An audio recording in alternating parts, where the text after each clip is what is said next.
ఎన్నికల ఫలితాల తర్వాత బైరెడ్డి సిద్ధార్థరెడ్డిస్ అదృశ్యం వెనక కారణమేంటి? జగన్ బైరెడ్డి మధ్య డిస్టెన్స్ పెరిగిందంటూ సోషల్ మీడియాలో వస్తున్న కథనాలు నిజమేనా?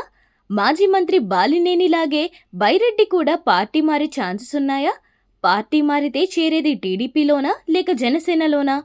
ఇలాంటి మరిన్ని ప్రశ్నలకు ఆన్సర్ తెలియాలంటే ఈ వీడియోను చివరి వరకు చూడండి. అలాగే మా ఛానల్ను సబ్స్క్రైబ్ చేసుకొని ఈ కింద స్క్రోల్ అవుతున్న ప్రశ్నపై మీ అభిప్రాయాన్ని కామెంట్ చేయండి. బైరెడ్డి సిద్ధార్థరెడ్డి టీడీపీలో చేరికకు సిద్ధమైతే ఆ పార్టీ నేతలు ఆహ్వానించే అవకాశం ఉందా? ఆప్షన్ 1 ఆహ్వానిస్తారు, ఆప్షన్ 2 ఆహ్వానించరు, ఆప్షన్ 3 ఏమో తెలీదు.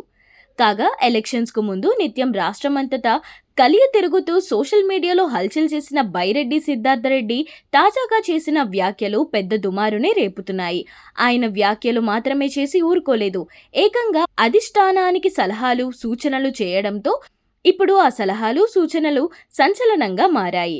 ఆయన మాట్లాడిన మాటలు సోషల్ మీడియాలో వైరల్గా మారాయి. కొత్త ప్రభుత్వానికి కొంత సమయం ఇవ్వాలని, అప్పుడే విమర్శలు చేయడం తగదని సొంత పార్టీ నేతలకే బైరెడ్డి హితవు పలకడం ఇప్పుడు ఆసక్తి రేపుతోంది.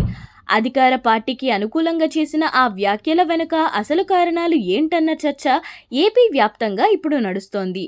బైరెడ్డి సిద్ధార్థరెడ్డి చేసిన వ్యాఖ్యల సారాంశం కూడా ఆసక్తిగా ఉందంటున్నారు స్థానిక రాజకీయ పరిశీలకులు.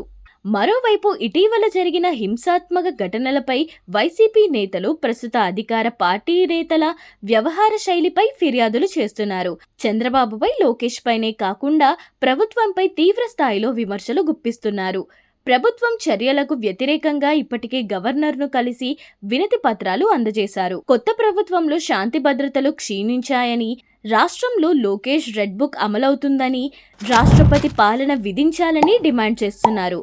ఇలాంటి తరుణంలో బైరెడ్డి సిద్ధార్థరెడ్డి మాత్రం అందుకు విరుద్ధంగా వ్యాఖ్యలు చేయడం ఆ పార్టీలో చర్చానీయాంశంగా మారింది. గత ప్రభుత్వంలో కీలక పదవిలో ఉండి నంద్యాల జిల్లా రాజకీయాలను శాసించాడు. అయితే ఎన్నికల్లో పరాజయం అనంతరం నందికొట్టూరు నియోజకవర్గానికి మాత్రం ప్రస్తుతం దాదాపు దూరమయ్యారు. 1-2 సార్లు చుట్టపు చూపుగా పట్టణానికి వచ్చిన నేతలు, కార్యకర్తలను కలిసిన సందర్భమే లేదట. నిత్యం సోషల్ మీడియాలో యాక్టివ్గా ఉండటంతో పాటు ప్రజలకు అందుబాటులో ఉన్న నాయకుడు కనిపించకుండా పోవడంపై పార్టీ శ్రేణులో ఆందోళన వ్యక్తమవుతోందట. క్లిష్ట సమయంలో అండగా ఉండాల్సిన నాయకుడు నందికొట్టూరు నియోజకవర్గంలో లేకపోవడం పార్టీ కేడర్కు ఇబ్బందిగా మారిందట. అలాగే సోషల్ మీడియాలో సొంత పార్టీ నేతలపై బైరెడ్డి చేసిన వ్యాఖ్యలు పార్టీకి ఇబ్బందిగా మారాయట. ఆయన్ను నంద్యాల జిల్లా సమన్వయకర్తగా నియమించాలన్న ప్రతిపాదన అధిష్టానం వద్ద ఉందట. త్వరలో ఆయన్ను జిల్లా సమన్వయకర్తగా నియమించే అవకాశాలు ఉన్నాయట. 2019 ఎన్నికలకు ముందు వైసీపీలో చేరిన బైరెడ్డి నందికొట్టూరులో ఆ పార్టీ జెండా పాతడంలో కీలకంగా మారాడు. ఎమ్మెల్యేగా ఆర్డర్ను గెలిపించాడు. 2021లో జరిగిన గ్రామ పంచాయతీ ఎన్నికల్లో తన స్వగ్రామమైన పాత ముచ్చుమర్రి పంచాయతీ సర్పంచ్గా ఆంజనేయులను 831 ఓట్లతో, కొత్త ముచ్చుమర్రి సర్పంచ్గా రాధమ్మను 650 ఓట్లతో గెలవడంలో కీలకంగా పనిచేశాడు. అయితే 2024లో బైరెడ్డి సిద్ధార్థరెడ్డి హవాకు బ్రేక్ పడింది. కొత్త అభ్యర్థికి టికెట్ ఇవ్వాలని బైరెడ్డి కోరారు. అయితే జగన్ ఆయన చెప్పిన అభ్యర్థికి కాకుండా వైఎస్ఆర్ జిల్లాకు చెందిన డాక్టర్ దారా సుధీర్ కు నందికొట్టూరు టికెట్ ఇచ్చారు. అయినప్పటికీ బైరెడ్డి సిద్ధార్థరెడ్డి ఆయన గెలుపునకు కృషి చేశారు.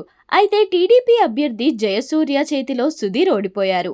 దీంతో 5 ఏళ్ల పాటు వైసీపీ ఇన్ఛార్జిగా చక్రం తిప్పిన బైరెడ్డి సిద్ధార్థరెడ్డి హవాకు బ్రేకులు పడ్డాయి. రాష్ట్ర వ్యాప్తంగా కూటమి ప్రభంజనం కొనసాగుతుండటంతో నందికొట్టూరులోనూ వైసీపీ అభ్యర్థి ఓటమి చవిచూశారు.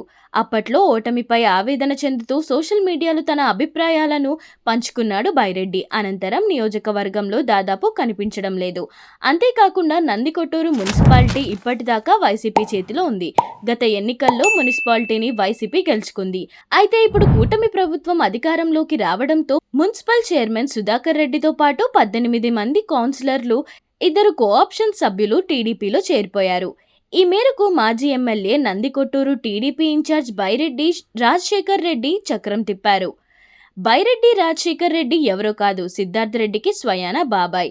రాజశేఖర్ రెడ్డి కుమార్తె శబరి నంద్యాల టీడీపీ ఎంపీగా ఉన్నారు. అయితే ఇప్పుడు తన సొంత ఊరు అయిన నందికొట్టూరులోనే వైసీపీ ఎమ్మెల్యే అభ్యర్థిని గెలిపించకపోవడం ఆయనకు మైనస్గా మారింది. ఇది చాలదన్నట్టు పుండు మీద కారం చల్లినట్టు ఏకంగా నందికొట్కూరు మున్సిపాలిటీ చైర్మన్, 18 మంది కౌన్సిలర్లు, 2 కో-ఆప్షన్ సభ్యులు పార్టీని వీడి వెళ్లిపోవడం బైరెడ్డి సిద్ధార్థరెడ్డికి పెద్ద దెబ్బగా మారిందని అంటున్నారు.